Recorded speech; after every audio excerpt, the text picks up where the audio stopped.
సంగారెడ్డి జిల్లా జిన్నారం మండలం గడ్డపోతారం అయ్యమ్మ చెరువు కట్టపై వెలిసిన కట్టమైసమ్మ జాతర శనివారం ప్రారంభమైంది.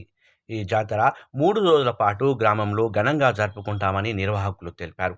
ఈ కార్యక్రమంలో మాజీ సర్పంచ్ ఎంపీ అశోక్, నాయకులు కుమార్, పెంటేష్, శ్రీరాములు, కృష్ణమోహన్, నరసింహులు, సత్యనారాయణ తదితరులు పాల్గొన్నారు.